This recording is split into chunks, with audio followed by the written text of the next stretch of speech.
காயிதே மில்லத்தின் 120வது பிறந்தநாள் விழாவை முன்னிட்டு தமிழக அமைச்சர்கள் அவரது நினைவிடத்திற்கு நேரில் சென்று மரியாதை செலுத்தினர். கண்ணியத்திற்கு காயிதே மில்லத்தின் 120வது பிறந்தநாள் விழா இன்று கொண்டாடப்பட்டு வருகிறது.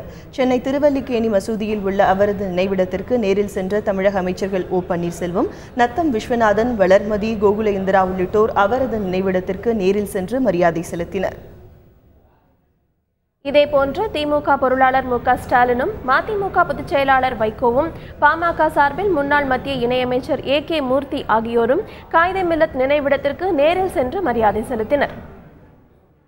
கண்ணியத்திற்குரிய காயிதே மில்லத் அவர்கள் வழியில் நின்று அவர் எண்ணிய எண்ணங்கள், அவருடைய சிந்தனையில் உதித்த அந்த உணர்வுகள் வெற்றி பெற வேண்டும், அதற்கு உறுதி எடுத்துக் கொள்ளக்கூடிய நாளாக இந்த நாளை கருதிட வேண்டும் என்று நான் கேட்டுக்கொள்கிறேன். கண்ணியத்துக்குரிய காயிதே மில்லத் பிறந்த நாளிலே மலர் போர்வை அணிவிப்பதன் நோக்கம் இந்த நாட்டிலே சமய நல்லிணக்கம் தழைக்கட்டும்,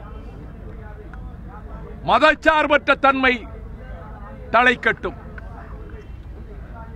மதவாத சக்திகளை ஊக்குவிக்கின்ற முயற்சிகள் முறியடிக்கப்பட நாம் சூளுரைப்போம்.